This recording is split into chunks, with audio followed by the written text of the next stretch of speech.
1974 চনৰ ঐতিহাসিক খাদ্য আন্দোলনৰ শ্বহীদ গজেন ইংতি আৰু শ্বহীদ পুতুল শইকীয়াদেৱৰ স্মৰণত প্ৰতি বছৰে 10 জুন তাৰিখটো সদৌ অসম ছাত্ৰ সন্থাই ছাত্ৰ সংহতি দিৱস হিচাপে পালন কৰি আহিছোঁ। এইবেলি সদৌ বঙাইগাঁও জিলা ছাত্ৰ সন্থাৰ উদ্যোগত উত্তৰ শালমাৰা আঞ্চলিক ছাত্ৰ সন্থা আৰু অভয়াপুৰী আঞ্চলিক ছাত্ৰ সন্থাৰ সহযোগত ৰাইজৰ অভিভাৱকত্বত এই টুলুঙীয়া গাঁৱত আমি কেন্দ্ৰীয়ভাৱে ছাত্ৰ সংহতি দিৱসটিৰ আয়োজন কৰিছোঁ। টুলুঙীয়াবাসীৰ ৰাইজে বুকুৰ উমেৰে সৈতে অনুষ্ঠানটোক জীপাল কৰিছে। পুৱাৰে পৰা হাজাৰ হাজাৰ জনতাৰ ইয়াত সমাৱেশ হৈছে আৰু ইয়াৰ পিছতে মুকলি সভা হ'ব। মুকলি সভাত নিখিল বড়ো ছাত্ৰ সন্থা, কোচ ৰাজবংশী ছাত্ৰ সন্থা, নাথযোগী ছাত্ৰ সন্থা, সূত্ৰধৰ ছাত্ৰ সন্থা সকলোৰে আহি ইয়াত সমবেত হ'বহি আৰু আশা কৰিছোঁ অঞ্চলবাসী ৰাইজৰ সহযোগিতাত খুব সৰ্বাংগ সুন্দৰ অনুষ্ঠানৰ আয়োজন হ'ব। আজিৰ এই অনুষ্ঠানৰ পৰাই যিহেতু বঙাইগাঁও জিলাখন কোচ ৰাজবংশীসকলৰ ৰাজত্বকালৰ ইতিহাসেৰে সৈতে সমৃদ্ধ এখন জেগা। কোচ ৰাজবংশীসকলৰ ইতিহাসক বাদ দি অসম উত্তৰ পূৰ্বাঞ্চল ভাৰতৰ ইতিহাস সম্পূৰ্ণ নহয়।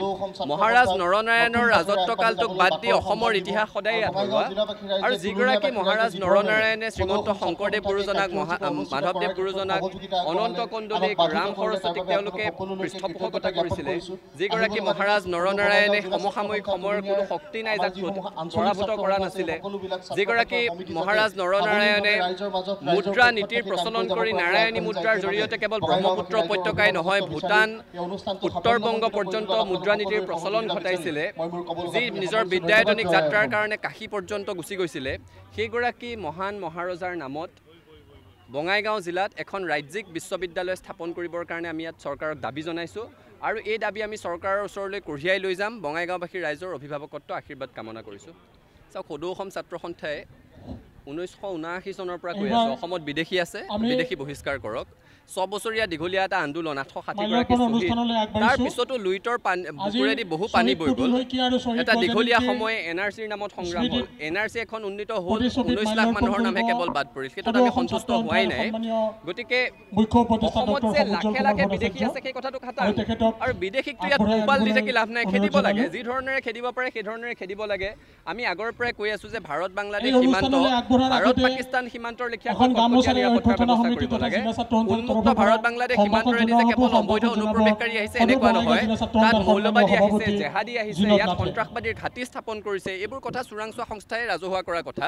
গতিকে তেনে প্ৰেক্ষাপটত অসমত থকা শেষৰজন অবৈধ বিদেশীক যেতিয়ালৈকে খেদি আঁতৰাই নপঠিয়াব অসমৰ খিলঞ্জীয়া মানুহৰ সুৰক্ষিত ভৱিষ্যত সুনিশ্চিত নহয়।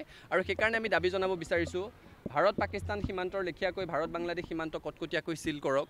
তাত শ্বুটেড ছাইট অৰ্ডাৰ দিবলৈ ছাত্ৰ সন্থাই বহু দিনৰ পৰা কৈ আছোঁ যে দেখা মাত্ৰে গুলীওৱাৰ নিৰ্দেশ দিব লাগে, তেতিয়াহে অনুপ্ৰৱেশকাৰীৰ যাত্ৰাটো বন্ধ হ'ব।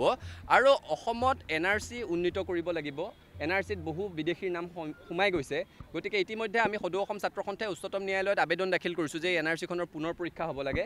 চৰকাৰেও NRCৰ পুনৰ পৰীক্ষাৰ কাৰণে উভয় চৰকাৰে আবেদন দাখিল কৰিব লাগে আৰু NRC নিখুঁতভাৱে উন্নীত কৰি প্ৰতিগৰাকী বাংলাদেশীৰ নাম ভোটাৰ তালিকাৰ পৰা কৰ্তন কৰি বহিষ্কাৰৰ ব্যৱস্থা কৰিব লাগে। অসমত সদায় সাম্প্ৰদায়িক সহনশীলতাৰ কাৰণে অসমক সকলোৱে জানে। 1992 চনত যেতিয়া বাবৰি মছজিদ ধ্বংস হোৱাৰ পিছত সমগ্ৰ ভাৰতবৰ্ষত হিন্দু মুছলমানৰ মাজত সংঘাত হৈছিলে, সেইখিনি সময়তো অসমত সেই ধৰণৰ সংঘাত হোৱা নাছিলে।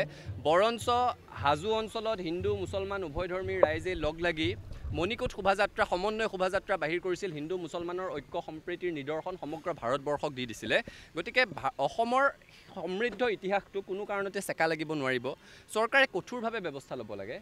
এই অ'ত ত'ত নিষিদ্ধ কোনোবা ধৰ্মীয় অনুভূতিত আঘাত হনা, মাংস উদ্ধাৰ হোৱা, মদ উদ্ধাৰ হোৱা, এই ধৰণৰ ঘটনাবোৰ ক'তো হ'ব নালাগে। গতিকে চৰকাৰে দোষীক কৰায়ত্ব কৰি কঠোৰ ব্যৱস্থা ল'ব লাগে।